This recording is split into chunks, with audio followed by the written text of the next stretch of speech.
Welcome to New York Yankees News Network.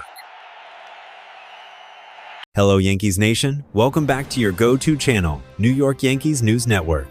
Today, we have 3 jam-packed updates about our Bronx Bombers that have just surfaced a few hours ago.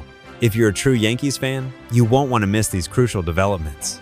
And yes, before we dive into the news, if you're new to the channel, don't forget to like and subscribe so you can stay in the loop with all the latest Yankees insights. Let's kick things off with some concerning news from the pitching staff.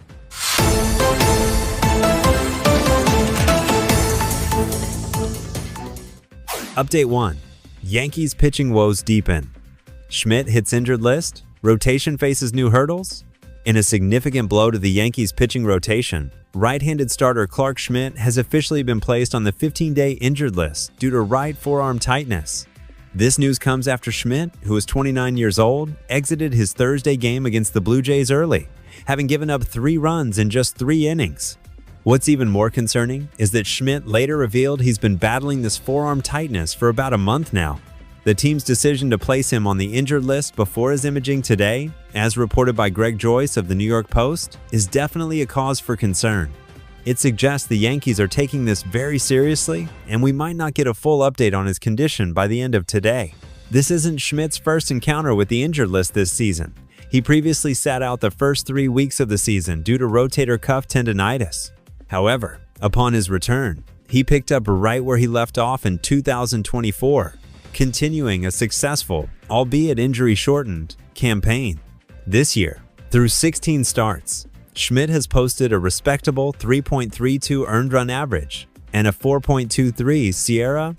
When you combine that with his 16 starts from last year, you get an impressive 3.07 earned run average and 3.97 SIERA over 30 starts and 164 innings. These numbers clearly illustrate why he is such a vital component to the middle of the Yankees rotation, and losing him again is undoubtedly a significant setback for the club.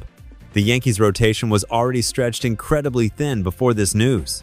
We're already without Garrett Cole for the entire year. Luis Gil has been out since spring training with a lat strain, and Ryan Yarbrough recently landed on the injured list with a strained oblique. While Max Fried and Carlos Rodon form a formidable top 2, Will Warren has been inconsistent in his rookie season, and Marcus Stroman just returned from his own lengthy injured list stint. The only other healthy starter on the 40-man roster is 29-year-old Alan Winans, who has performed well in AAA but holds a career 7.38 earned run average over 10 Major League Baseball games. JT Brubaker could also start, but he's been pitching out of the bullpen this year and hasn't started in the majors since 2022. With this latest development, the Yankees might be forced to look for outside help to bolster their rotation, especially as they aim to regain first place in the American League East. This situation is fluid, and we'll keep you updated as more information becomes available. You got it, Yankees Nation. Let's dive into the next big update that unfolded just last night, bringing a mix of frustration and some incredible individual performances.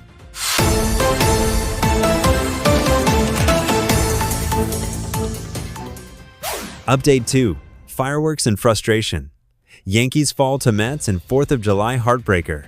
Thursday's 4th of July matchup against the New York Mets turned into another tough loss for our Bronx Bombers, extending their losing streak to 5 straight games.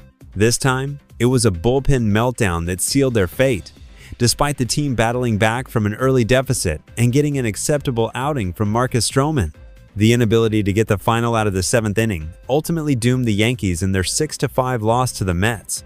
Despite the frustrating ending, the Yankees kicked off the Independence Day game with some literal fireworks at the plate. Jason Dominguez and Aaron Judge wasted no time, going back-to-back with home runs in the first 2 at-bats of the game, giving the Yankees a quick lead against Justin Hageman, who is making his first Major League Baseball start. However, the Mets quickly answered in the bottom of the 1st.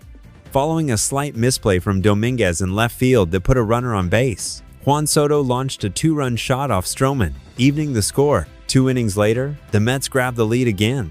Soto struck once more with a 1-out double, and Pete Alonso followed with a hot shot that Anthony Volpe got a glove on but couldn't keep in the infield, allowing Soto to score. But the Yankees showed their resilience. Cody Bellinger led off the very next inning with the team's 3rd home run of the day, crushing one into the second deck. A single from DJ LeMahieu in the 5th inning led to the end of Hagenman's day as the Mets went to their bullpen. However, this change didn't have the desired effect for the Mets, as Austin Warren came in and Jason Dominguez went deep for his second homer of the game, just getting the ball over the left field wall. Marcus Stroman's day concluded after 5 innings, where he allowed 3 runs on 7 hits and 1 walk, striking out 4. While his final line might look a bit worse than it should have been due to defensive misplays from Dominguez and Volpe, though neither were ruled errors, this was still an outing you'll absolutely take, especially considering his struggles before his recent injured list stint. The bullpen, unfortunately, couldn't hold the lead. Ian Hamilton came in and got 2 outs, but allowed a Brett Beatty home run and a Ronnie Mauricio single, putting the go-ahead runner at the plate for the Mets. Tim Hill entered the game and managed to get out of the inning with a massive stroke of luck. Brandon Nimmo hit a grounder to Jazz Chisholm Jr. at third, whose high throw to second pulled DJ LeMahieu off the bag. In the ensuing chaos, Mauricio, who was safe at second, tried to advance to third and was quickly tagged out by LeMahieu. Hill started the 7th inning and got 2 outs, including a very loud fly ball from Juan Soto. Then, manager Aaron Boone brought in Luke Weaver, who fell behind Pete Alonso and eventually walked him. A similar scenario unfolded in the next at-bat, but this time, Jeff McNeil took Weaver's pitch over the right field wall, putting the Yankees behind again. Scott Effross managed to keep the deficit to just 1 run heading into the top of the 9th.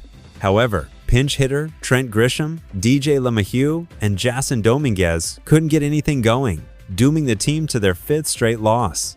The series between the Yankees and Mets continues tomorrow at 4:10 p.m. Eastern Time, with Carlos Rodon and former Yankee Frankie Montas slated to be the starters. Hopefully, our Bombers can turn things around and get back in the win column.